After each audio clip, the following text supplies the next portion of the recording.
right. Thank you for joining us tonight. This is the Power of Partnerships webinar, which is brought to you by the Community Engagement Mission Action Team of the Diocese of Wisconsin. My name is Dave Mowers, and I'm the convener of that team. And in my day job, I do not sit at Bree Stevens Field in Madison, but I do serve the lovely people at Trinity Church in Baraboo.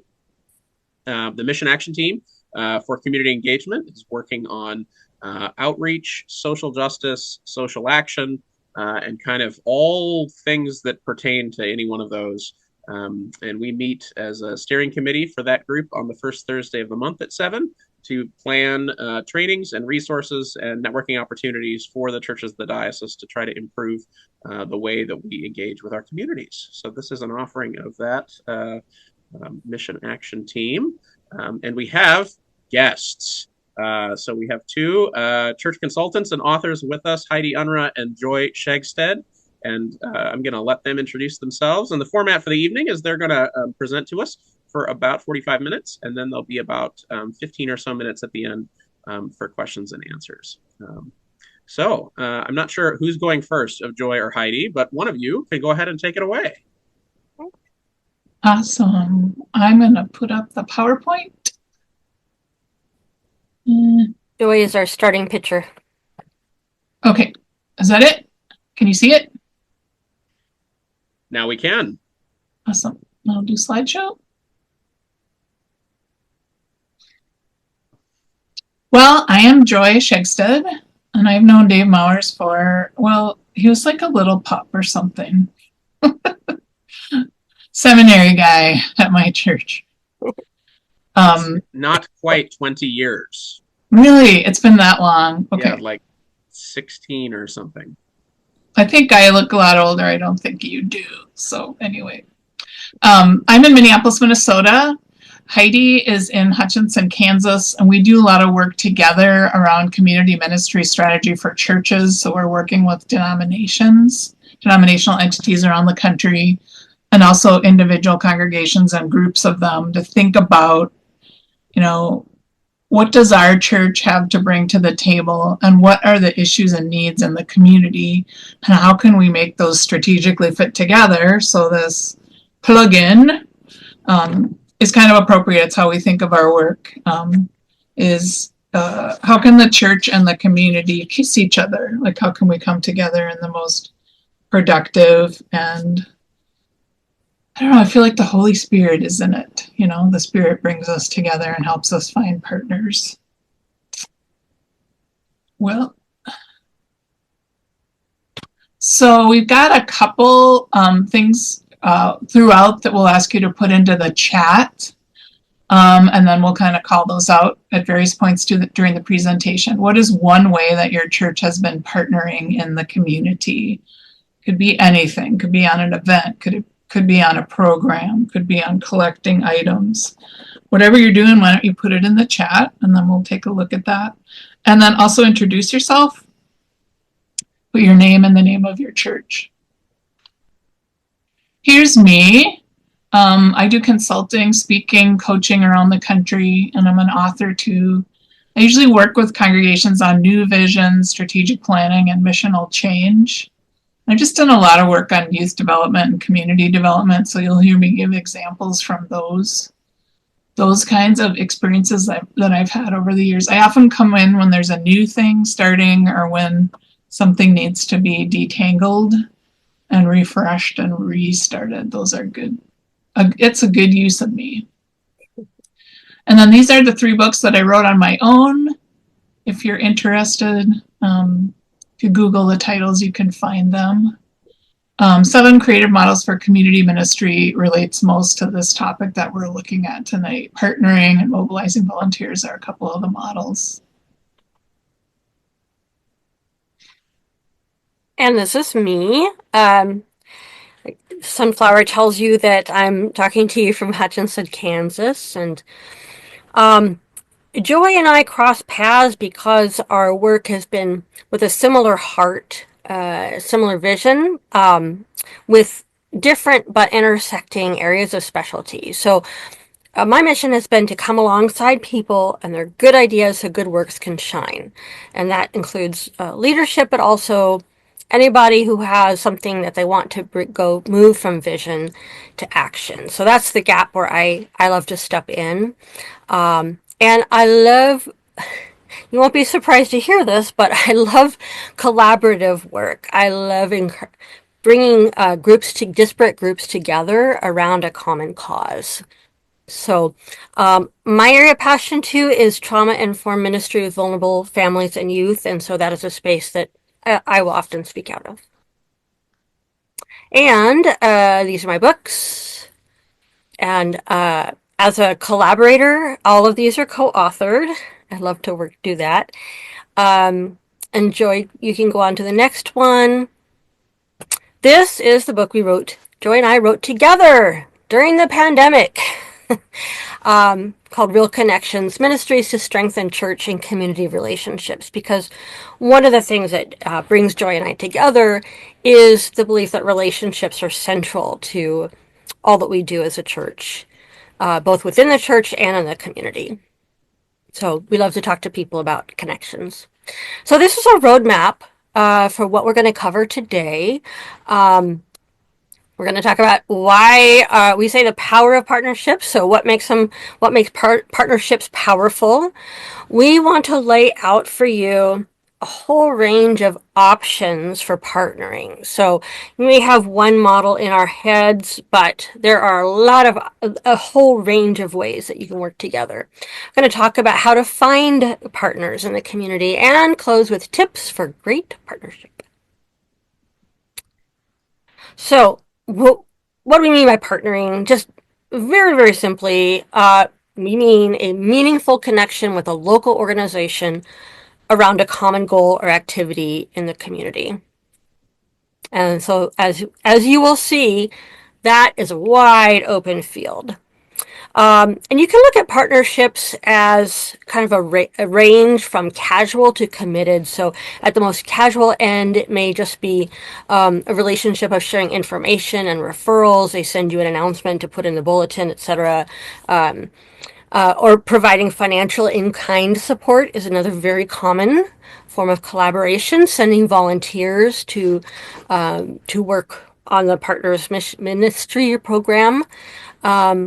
Collaborating on events. It could be a one-time thing, or often where you co-sponsor an event or co-sponsor a program, and then sharing space and or staff, not as a one-time thing, but as a regular ongoing relationship is the most structured. So we would like to start by asking you these questions. Thank you for all the names and things you're putting in the chat, and we'll be following that and interacting with that. But we would really love to hear from you. What do you want to learn about community partnerships? What do you want to talk about? We'd love to have questions come up, and if questions come up for you, please put them in the chat.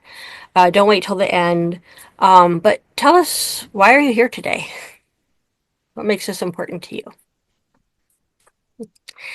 So I just want to touch on the benefits of partnering, because I think you all recognize that partnering is powerful, or maybe you wouldn't necessarily be here tonight. So for two reasons. One is it strengthens your ministry, and two is that it strengthens your church. So we believe that partnering prevents duplication, gaps in services. It allows you to tackle more complex issues in the community. So basically, you can just get more done when you do it together and get more resources to do it. Next, we talk about how partnering can benefit your congregation.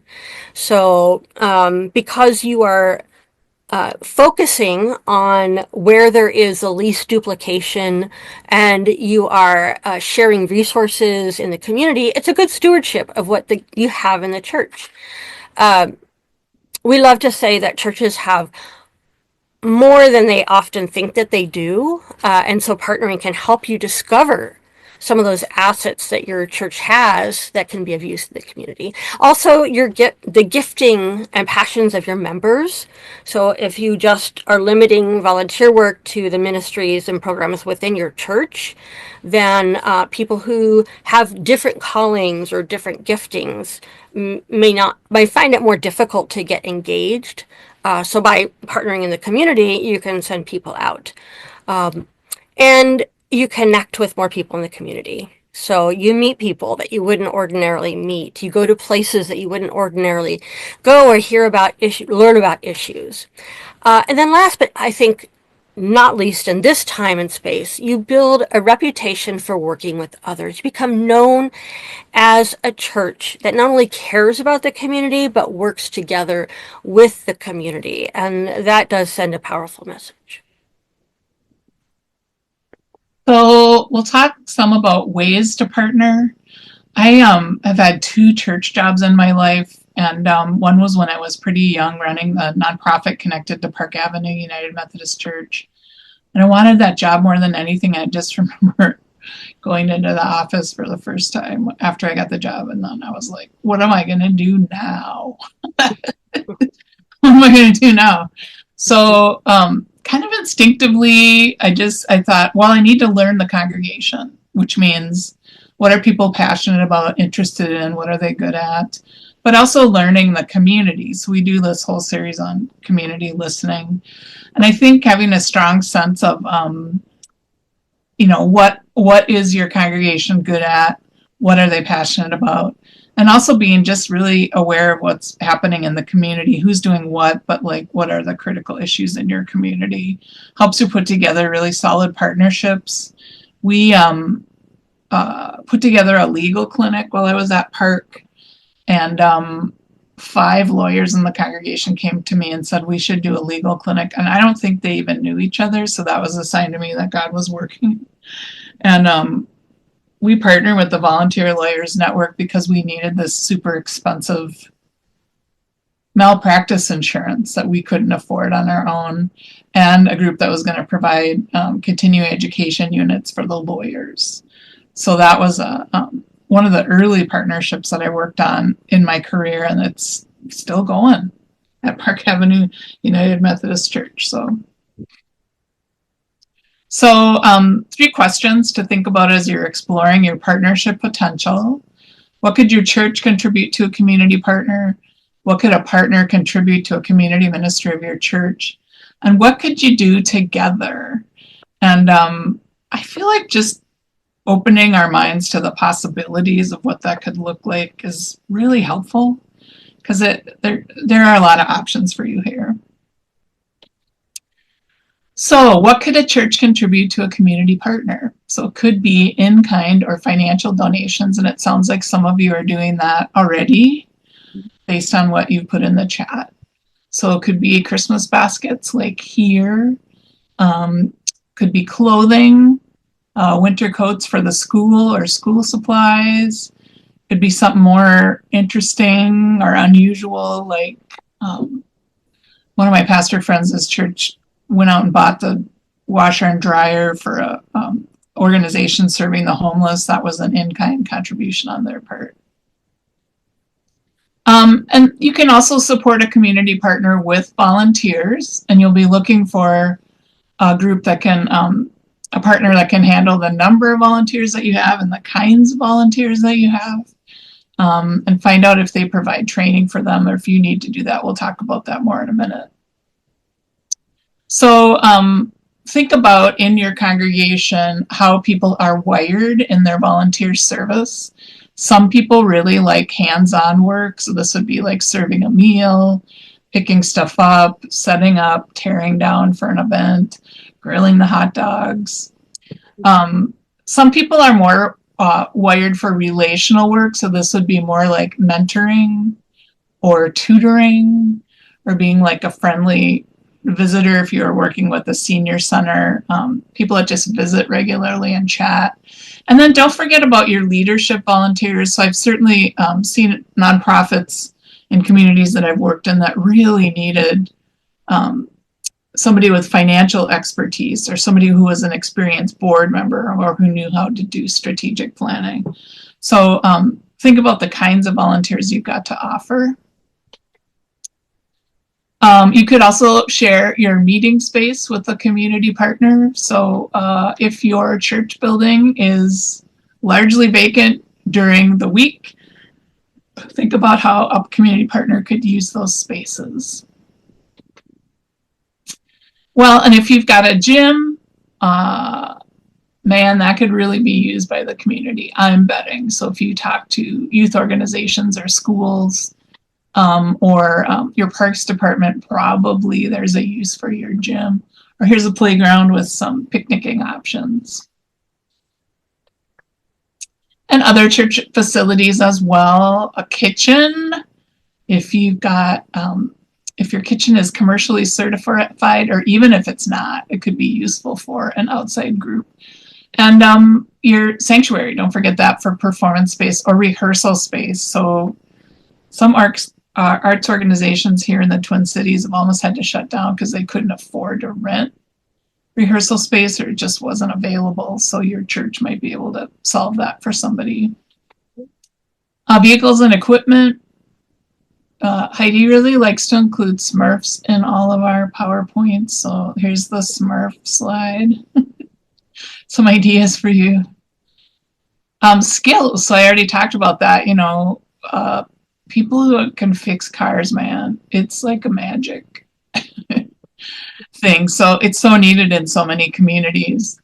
Computer skills, social media skills, gardening comes up a lot when I do listening processes in congregations. I don't have that particular gift or skill.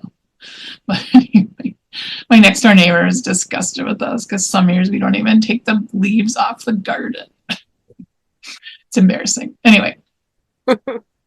Yeah, so here's the guinea pig photo because I have two guinea pigs. The white one looks like our Bianca. So here's the gratuitous guinea pig photo that I always put in. But what could your church share with a community partner? And I want to say for smaller or smallish churches, I don't want to say you're a small church because your ministry footprint could be quite large. But if you have a smaller number of people in attendance, say on a Sunday morning, it might be easy to think that you don't really have assets, skills, or anything to offer a community partner. And we don't think that's true. We think every church has assets to share. And so hopefully thinking about this will help you identify some of those things. But what do you think your church could share with a community partner?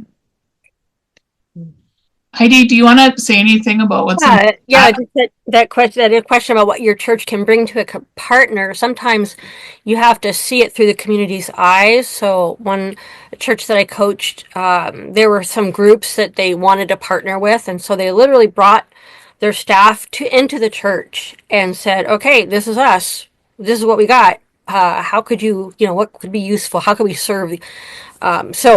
One of these groups was a support group for parents of children with autism. And so they redid one of their nurseries as an autism-friendly space.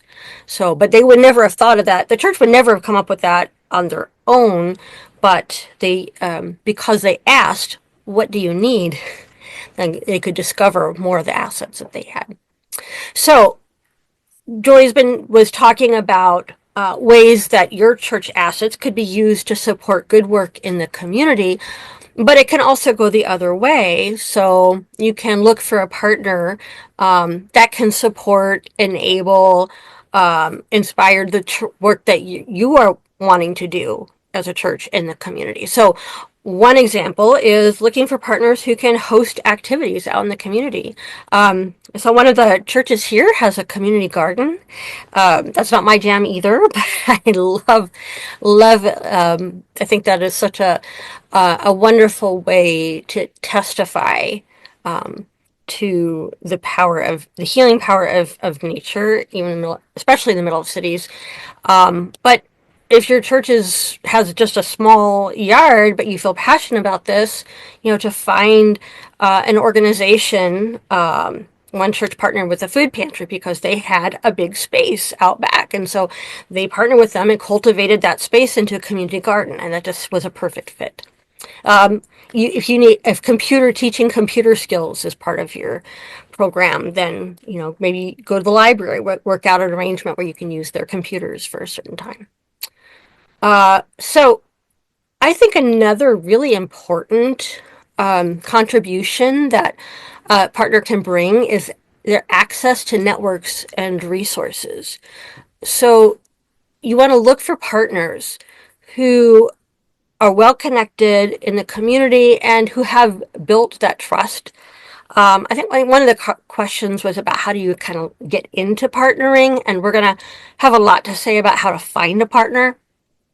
But I think looking for partners who can kind of bring you along with them, particularly if your ministry is cross-cultural or you're working in different class settings, etc., to have somebody who knows that population is trusted with them and can help that population trust you, because as strangers going into a community, they might not accept you at first, but they would accept you if somebody who is from that community brought you in. Another important thing that you can turn to a partner for is their knowledge and expertise.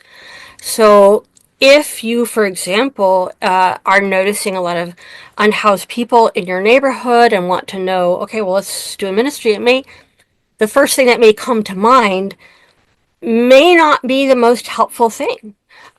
Because sometimes good intentions don't work out the way that we want them to.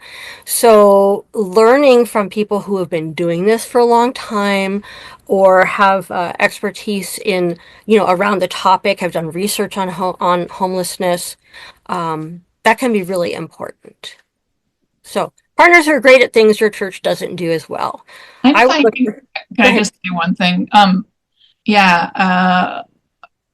I've worked with a lot of churches lately that are doing a ministry, and then like mental health becomes, it's really clear that the people they're working with have this need around mental health services. So then seeking a partner that can provide that knowledge and expertise. So whether it's classes or support groups or actual therapy, that's an example. Yeah. So you don't have to be the expert at everything as the church. Connecting with special populations, I talked about that a little bit before, so it can bring you to the table. So one example here is a food ministry, and the other example is a wonderful ministry that co-houses college students with people with disabilities. And so through this, the church got to know a lot of people with disabilities that they wouldn't otherwise know. And partners, let's face it, we're all pretty tired. I don't think it's just me. We're just all. Maybe there's something that you've been doing in the community. I've been looking through the examples that you've been sharing of what you've been doing, and it's a lot. So maybe this is something that there's something that your church has been doing, and for whatever reason, you're not getting as many volunteers from the congregation. So to look for a partner who, for whatever reason, wants to get involved in what you are doing. So some businesses like to send people to give allowances for time off for people to serve in the community. When Joy and I were talking about this, she's like, well, that could be really great or it could go really wrong. So anytime you're bringing in new people, there's always that risk. But even if you just get one or two new people who are really excited about what you're doing, that can kind of spark new momentum for the people who've been active for a long time. Well, and you have to be open to their energy and new ideas too. So that's the hard part, yes. With some congregations that are like, we have a way of doing things around here, so get in line or kind of get out. Maybe they didn't say it that way, but it was kind of implied. So anyway. And let me just say, I like this. Anyway, and sometimes it's training. That people need training. Yeah. Here, big groups of corporate volunteers will come in, and the good jobs for them would be for short-term projects, painting something or really deep cleaning something that you need cleaned. But, they're not going to be the relational volunteers that are coming in all the time, probably. But anyway. And I also want to say that engaging people in the community to contribute their gifts and talents to a ministry that you have in the community can also be a powerful ministry in itself. I've seen this with churches that have hired youth in the community to do work around the church. I've seen this in churches that have worked with programs that reintegrate formerly incarcerated people into the community, and the church finds ways for them to be a contributor back to the community. So there all kinds of really lovely things can happen when you find out what people in the community are gifted at and put them to work doing it. All right. And then Joy mentioned using church space and facilities for creative ministries, but again, the reverse can be true as well. So partnering with an arts organization, with a community theater. So we have a wonderful community children's theater in our community, and a number of churches have partnered with them to bring in people from the theater to help them with some events. Business folks as well.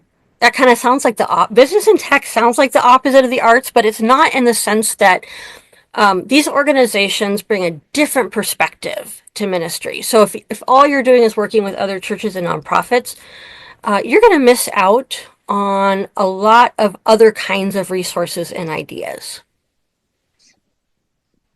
And then we're going to touch anything else you want to say about that, Joy, about looking for partners that kind of fill a gap or enhance your ministry? Thinking about how fast tech moves, Mm-hmm.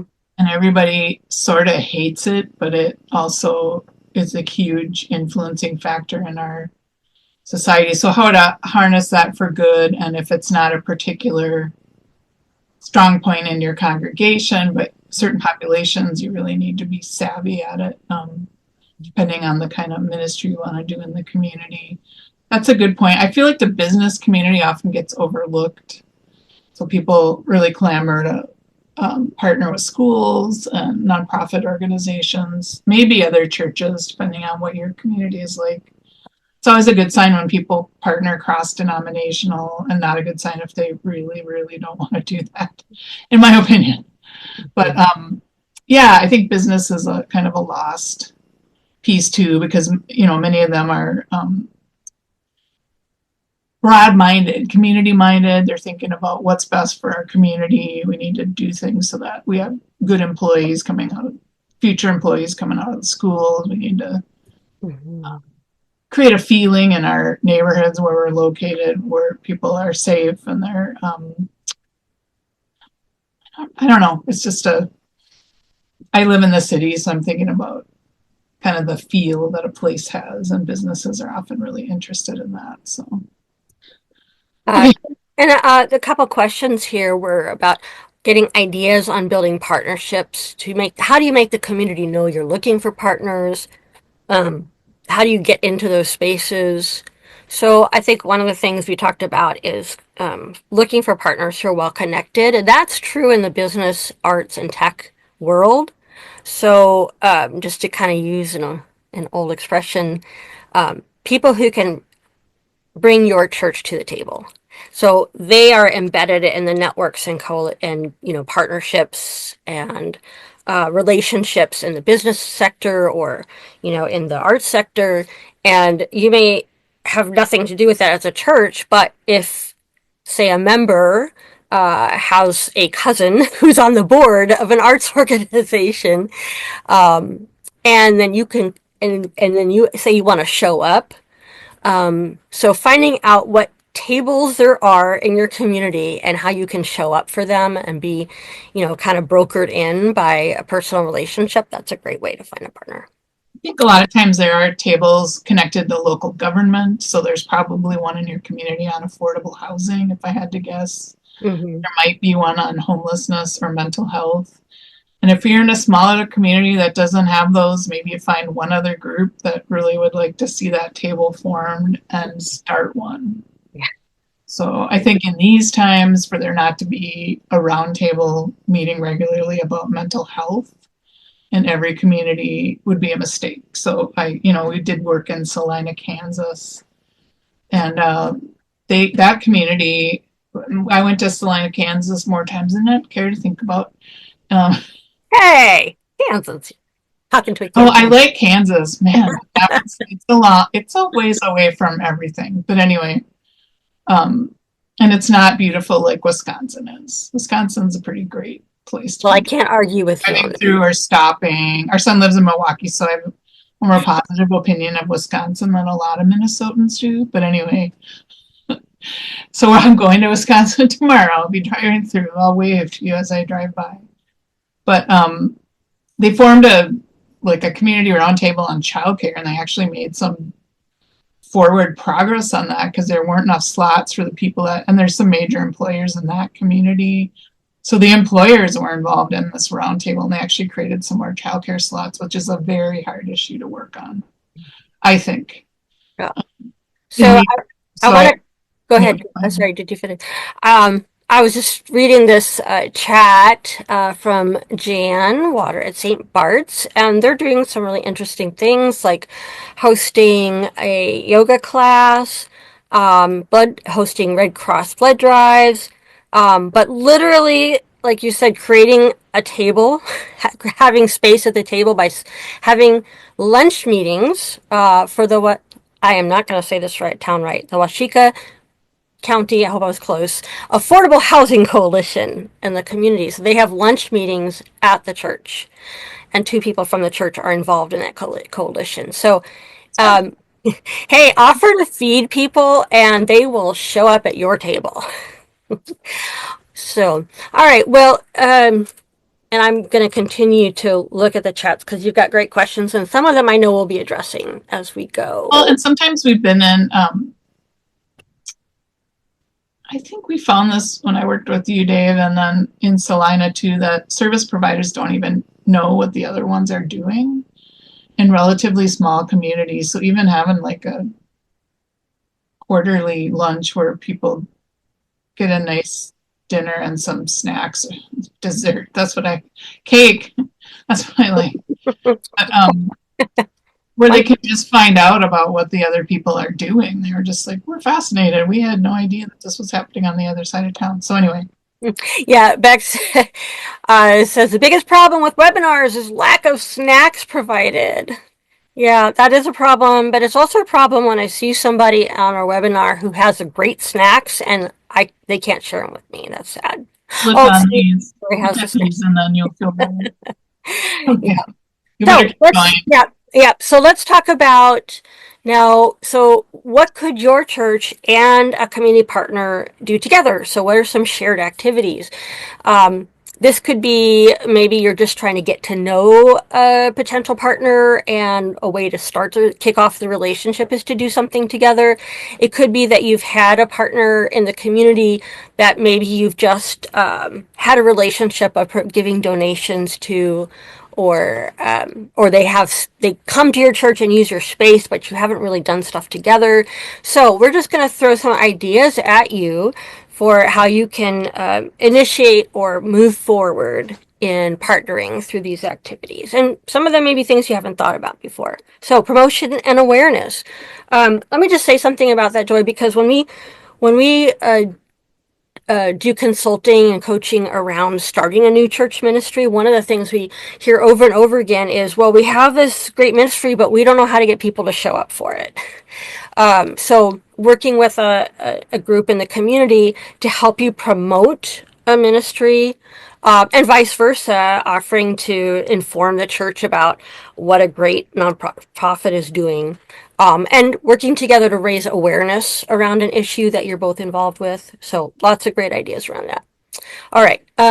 Special events. You can either focus on a family focus on family activities, do stuff for kids, basically grill, bouncy house, boom. You've got a joint activity. Working with groups in the community to support their cultural festivals, having an event around a particular service. So there's a lot of churches that partner with medical healthcare providers to do health check events in the community. So again, sky's the limit with ideas for this. Next is just hosting a short-term service project. So this would be meeting a particular need in the community, working together with either, like, say, a business wants to send you volunteers. Well, and you're not quite sure if this is going to work out, so maybe just start with a one-day project where they send their folks and you work together to see if that works out. Maybe you're trying to figure out what you can do together. So getting out in the community, having your people rub shoulders with their people, doing a service project, you can better figure out what works, what you do well together. All right. Fundraising. So doing joint fundraising. Oftentimes funders will not fund a church directly, but they would support a nonprofit, 501c3 nonprofit, or another organization. Sometimes the reverse is true. Sometimes it's a faith-based funder that wants to see a church in the mix. So it expands your access to fundraising, and you can think about things like shared mailing lists for donors. Joy, anything else you want? You're the fundraising guru. She has literally written the book on writing grants. So what would you say about collaborative fundraising? Yeah, I think it's a great idea. I've certainly sat at tables where we went in for larger grants, and those were collaborations. So, and that takes more time and effort, but increases the likelihood that you'll get funded. And doing fundraising events together helps a lot, because those are a lot of work. So, and sometimes expense. So if you can get a sponsor or a partner in the mix with you to provide labor or funding for food or donate things, that's a great help too. Yep. So another activity that you can do together that may not be at the front of your mind is joint training. So Joy and I really believe that one of the best paths to effective ministry is by, in order to tackle tough problems, is by starting by learning more about them, about and from people who have been engaged in that issue. So we're not kind of blundering in, or we're not putting ourselves in situations that may be dangerous to our volunteers, or or also just raising the confidence level, because a lot of people don't get involved because they're like, I don't know anything about this. So by hosting joint trainings, you can draw more people into service. You can make use of expertise in the community.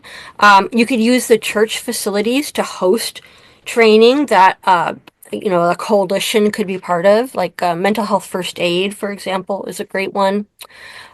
So again, lots of things that could be done with training. A lot of organizations would be very eager, I think, to work with churches in sharing their expertise and training. And I also think too, if the training costs money, partnering with a few groups, like I love that idea where you each take a little piece of the cost, and you can bring all, like partner with 2 nonprofits that really want to train their people on trauma-informed care, for example.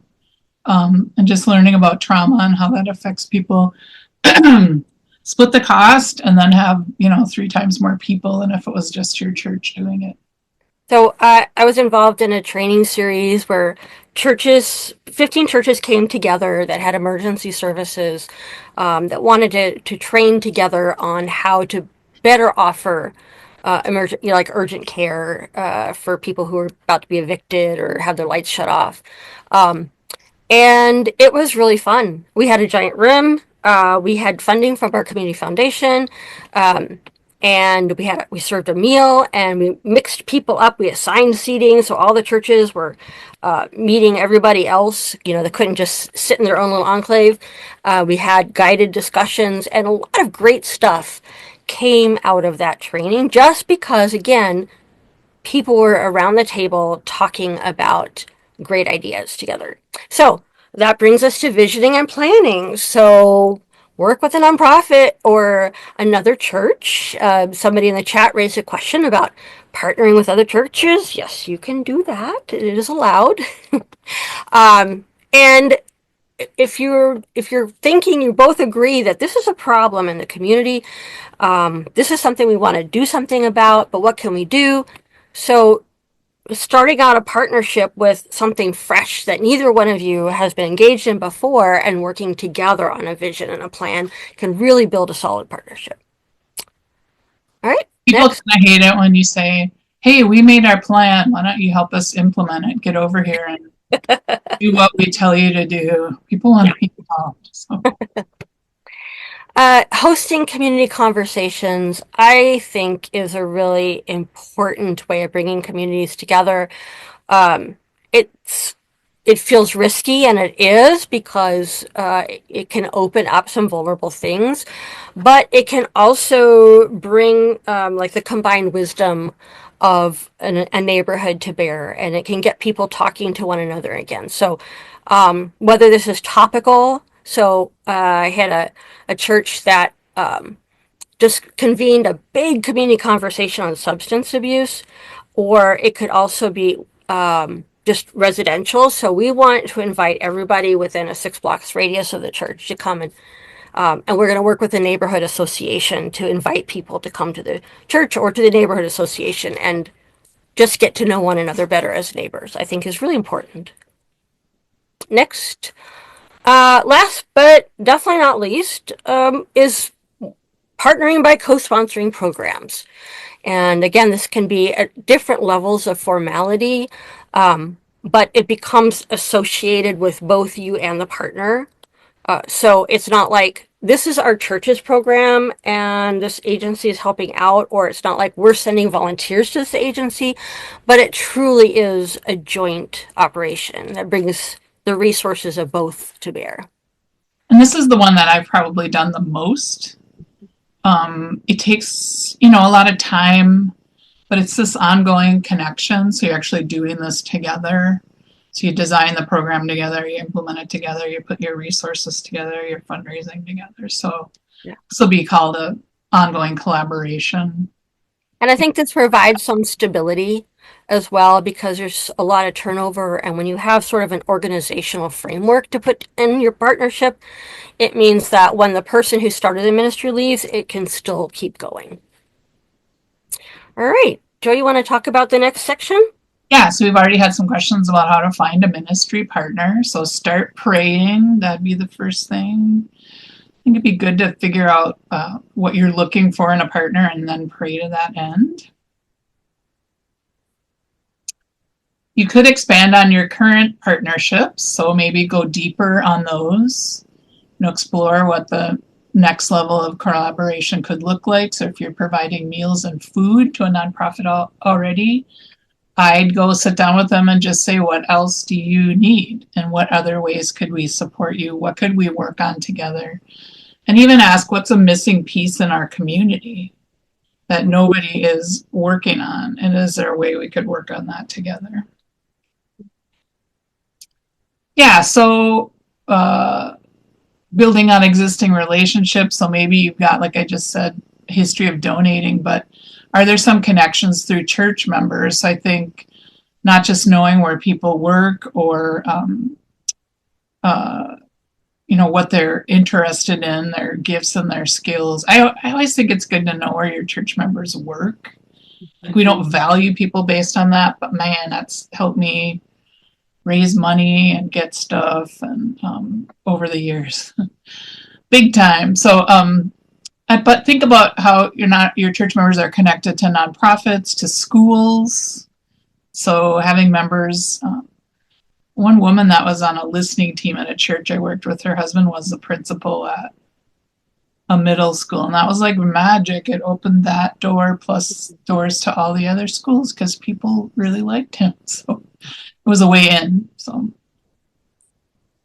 look out your door. I always say, if you go stand on the front steps of your church and look up and down the street and you see a school, a nonprofit or a community center, you may have the answer to your question, who can we partner with? So There's an example here in the chat of All Saints in Appleton. We do regular musical concerts in the church, and the musicians are often from Lawrence University, right next door. So nice. that's a great example of working with a local group and also expanding to the arts. I worked with a church in a kind of a big Lutheran church in a northern suburb here, and they like there was a school like 3 blocks away, and I'm like, what's going on at the school? I don't know. We never go in there. Well, even if you don't end up partnering with them, you should find out what's going on, because people appreciate that. Like, especially now, I think people would appreciate going in and saying, hey, we're interested in you and what you're doing, and we'd like to see if we could help. So, could connect with another church in your denomination or outside of your denomination, a church of a different culture.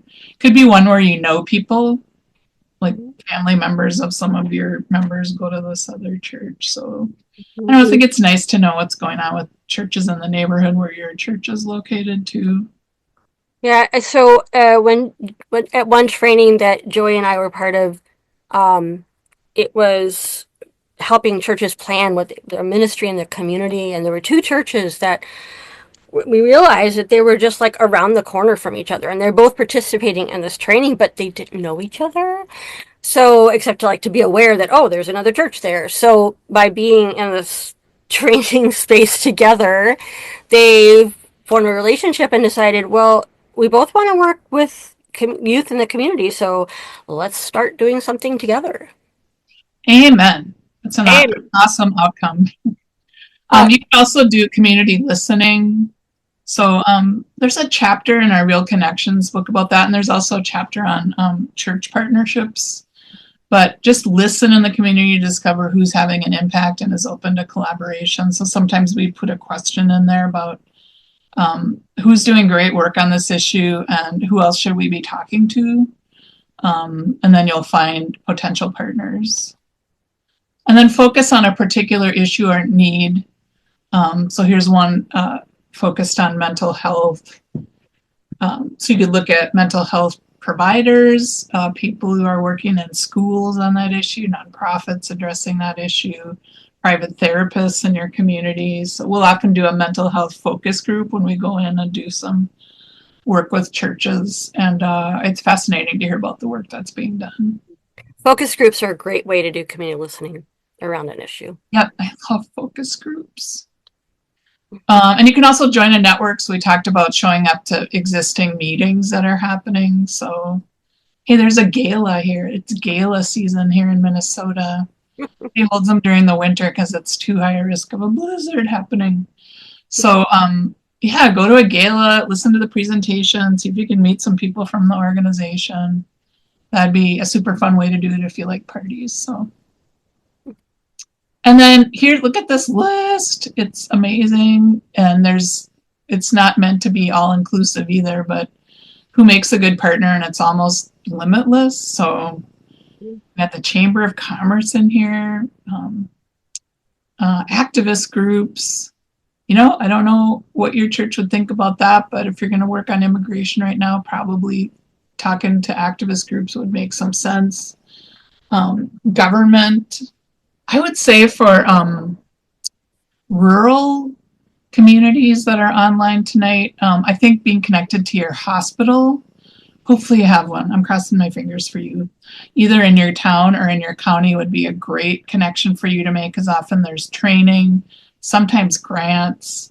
Sometimes they'll send somebody out to do some work or help you plan something. I'm trying to think in rural communities, other places. The Chamber of Commerce is often more important there. So we had some questions in the chat about how to find partners and how to build a partnership. And so I hope that this was helpful for you. And there was another question about how to identify needs and then address them with partnerships. to build with partnerships in mind, and doing some joint community listening and just having these conversations to discover needs and resources. Doing the listening together can also be a great way to start a partnership. Yep. Hmm. Dave, any other ideas on in a rural context, what other kind of partners would be important to think about? Yeah, Yeah. Yeah. hospitals that's a good shout, I think, because they're often kind of one of your larger employers in the community too. So there's often a lot of people that are affiliated there, and you just never quite know when you start a conversation with an organization like that where that's going to lead. And I think half of the I don't know, maybe more than that, maybe more than half of the interesting things that I've found myself involved in community ministry have come from unexpected places. I went thinking I was having a conversation about one thing and it turned into something else. Yep. Um, but I think also service clubs, to the extent that they might be active in your community, those are places that in Baraboo we have like 8 or 9, and like 2 of them are real vigorous, and those 2 do a lot of good work, and we have partnered with them as a congregation at different times. So would be like Rotary, Lions. Yeah, Rotary and Kiwanis are the 2 powerhouses here, but it could be Lions or Elks or Optimists, those sorts of groups. Yep. Nice. I think I want to highlight also Parks and Recreation, museums, libraries, because this is a time when they are maybe needing extra support. So a church could step in to help maintain services that might otherwise be cut. Okay. And county government, and when you're in a rural context, a lot of things come out of county government. I'm thinking about CAP agencies also. They're higher profile in rural context too. Oh, and don't forget diners, because there's always that group of people that hangs out every Saturday at a diner, or the coffee club, coffee group that meets for coffee. And those people know what's happening. So that's a good starting place to get introduced. Well, and Baraboo, Wisconsin has like 6 diners, and they're all really good. So anyway, anytime Father Dave calls me to do work there, I'm like, I'm there. I'm going to eat some pie at that one diner. So we would like to ask your input. If anything has sparked some curiosity or got some ideas, or maybe you've seen examples of what other people are doing from the chat, what is a potential partnership that you'd like to explore, or a partnering activity that you'd like to try? Well, we don't have a lot of time left, but we wanted to throw out top 5 tips for meaningful community partnerships, because partnering is hard. So tip number 1, focus on relationships and communication. It's okay that this takes time.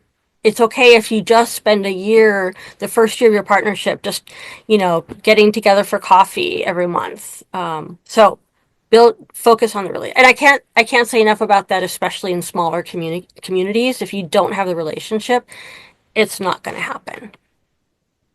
Tip 2, seek compatible leadership styles.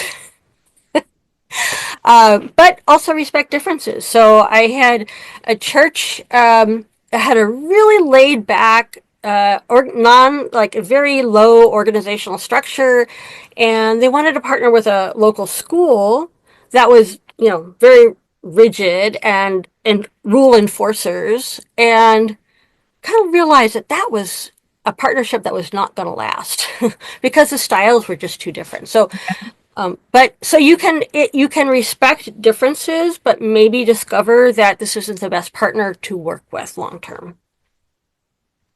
Tip number 3, have realistic expectations.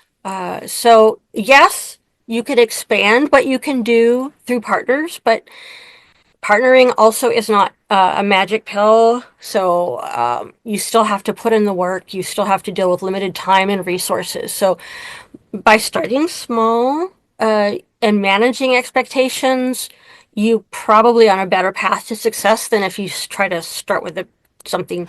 Although I don't want to discourage anybody from dreaming big. I think that's important too. Yeah, big vision is great. We got another one on here, but That's tip 5. okay. Oh, clarify shared goals and roles, because a lot of partnerships flop around because they didn't really know what they were supposed to be doing. And maybe they had a good relationship. They done some, kind of been adjacent. But then when it came time to starting a program, nobody knew who was buying the toilet paper. Nobody knew who was cleaning up afterwards. In church partnerships fall apart on that point. So. And the good communication is important to address concerns as they arise. So if you're conflict avoidant, maybe pick a partner that you really think you're going to agree with all the time. And then our closing motto: have a big vision, but take simple steps. It's okay to start small. It's okay to go slow, but keep dreaming. And that is our benediction to you. If you want to go to the next slide, Joy. Dream a little, dream a lot. So our prayer for you, and thank with appreciation for inviting us into your space. So our prayer is that the Spirit may guide and empower you to explore who you could partner with and what you could do together as an expression of God's love. And let me just say, it may not be what you started out thinking you were going to do, but if you have this prayer, you'll end up doing something good. And then here's how to get us. Yeah, so you could definitely email us. This is our mission statement. Transformative community ministry, especially in ways that put relationships at the center. And then this is just a list of services. It's not all inclusive, but I'd love to hear from you if you're interested talking to us. We do it at the denominational level or with individual churches. And just to point out, a couple of you asked questions about how to get your church on board and involved in the community. And that's really a whole other topic that we also do webinars on. So this is kind of focused on partnership, but this is a kind of, if you look at it with a broader lens, there's lots of other questions to be addressed. Yeah. Would you back up one slide there, please? Yep. One more. With our emails. Yes, indeed. Yep, there you go. And then I wonder if you have just a couple minutes, if we could just see if there's anybody with burning questions out there that would like to ask. Oh yeah, for sure. Then you can unmute yourself and start your video if you would like, and ask a question if you have. Please. Or you can put it in the chat too. Pete, what is Esther? Put a link to Esther in the chat. So I have a question. I guess that's me asking you a question rather than the other way around. But there's a link there, so maybe you can explore that.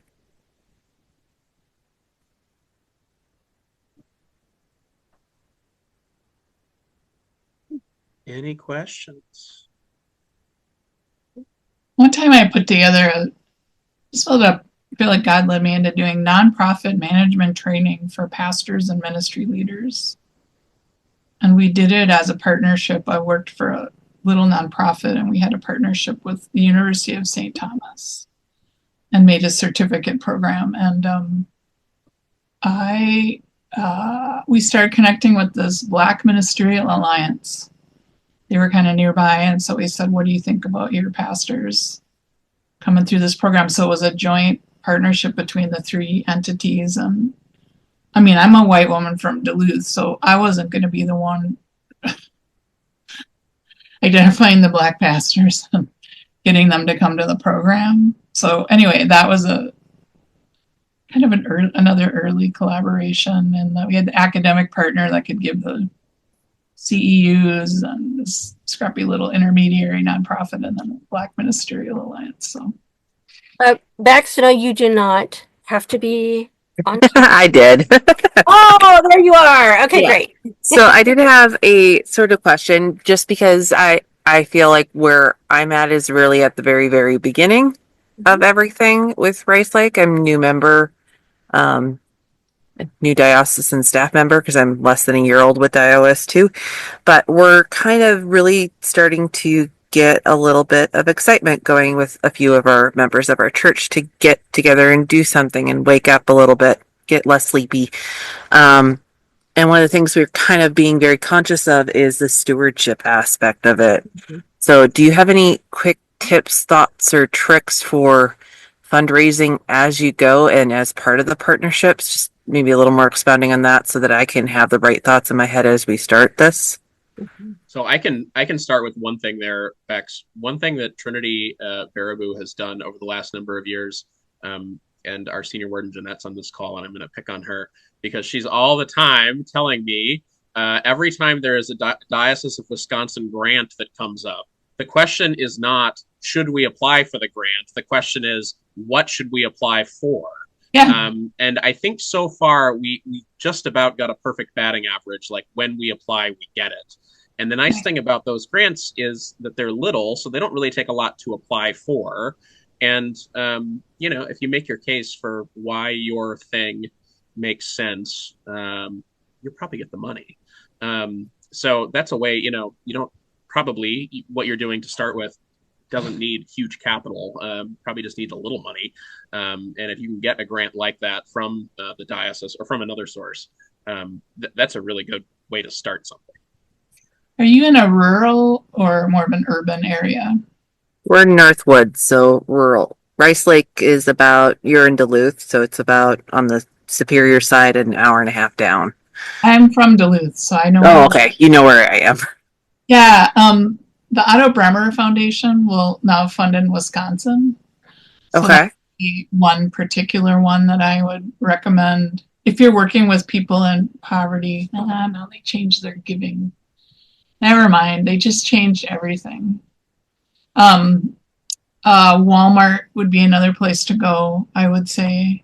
And they'll make grants up to $5,000. I think laying down some base money, so if you have some money, it's easier to get more money. If there's a community foundation in your area, I would look at that. Are you close enough to Superior that you could ask Amsoil to fund something? Potentially. So we're actually part of a benefits model that spans all the way up to Spooner, which is a lot closer. So, and they're major employers in Spooner. Is that where Jack Links is? Link Brothers? They're in Minot. Yeah. Minot, yeah. Anyway, another thing I would suggest is, Bex, is to, in the starting stage, maybe do things that don't cost as much money, that might be more time intensive or that are short term. And also start by building relationships with these places that Joy mentioned, like a community foundation. Again, if you start small, just showing up, building relationships when it comes time to write that grant application, and they know you, you have a better chance of not within in a smaller community. That's true. I don't think it's true in foundation people don't want you to bug them. They just want you to. Oh, no. But if it's a community foundation or a community organization or United Way, if they're open to it. And I think it's also okay to talk to organizations that are doing similar work and ask them, we want to get involved. What are some helpful ways to get started with this? I guess it might be, Joy, it probably is not okay to ask somebody where you get your money, but look on their website, or if you go to somebody's gala, they will tell you. So I have a little notepad in my purse so that I'm writing all that down when I see stuff hanging on the wall or whatever. I would say service clubs too. So some Rotaries are actually really big, and they have kind of a giving arm. So yeah, and remember, joint fundraising, like we said, is a thing too. So maybe you can start your partnership or build a partnership by doing a joint fundraising activity. But thanks for all your questions, Bex. I really appreciate your engagement. And us hearts. That's so nice. Oh. And Bonnie asked in the chat about a webinar that you do about how to get church members involved. And that's something that they do on a consulting basis. So, Bonnie, since you asked, if you want the Community Engagement Mission Action Team to sponsor that webinar too, we can probably do that for you. Thanks for asking about that, and we could talk about bringing these ladies back later on in the year, maybe to do another webinar for us. Oh, that would be fun. Yeah. So we have created a lot of content. That's what we were doing during the entire pandemic, and so yeah, and between the two of us, we've consulted with so many churches now. Not to brag, but we've seen a lot of things. You know, what works and maybe what doesn't work as well, and what common snags are. So we like helping churches with that. Yeah. And the main thing that I think we do is we're also cheerleaders. So there's no one right way to do this or one time frame or model, but it's really just using the gifts that God has given you and with people around you saying, "Yay, that's great. Now take another step. That's awesome." Well, Bex is asking if we could have pie. You bring the pie. There's also like an amazing ice cream place. I don't know what it's called, but it's like in Baraboo. I've eaten there, and it's like the best ice cream that I've ever eaten in my life. That's what Wisconsin is. One of the things you're famous for. Really. Oh, I forgot totally in my introduction to share my Wisconsin connection, which is that I was born in Madison, Wisconsin. I don't even think I knew that. Oh, yeah. Wow. But I learned something new about Heidi. My parents were only there for a few weeks before my dad was doing his doctoral studies there. So then they graduated and we left. But I did spend those formative first few weeks in Wisconsin. So thank you. Well, thank you to Joy and Heidi, and thank you to all of you that joined us tonight. So glad you made it. And look for the occasional newsletter from the Community Engagement Mission Action Team that'll keep you informed about other events like this as they come up. So thanks very much. Have a good night. Thanks, everybody. Thanks for inviting us, Father Dave. Of course. Yep.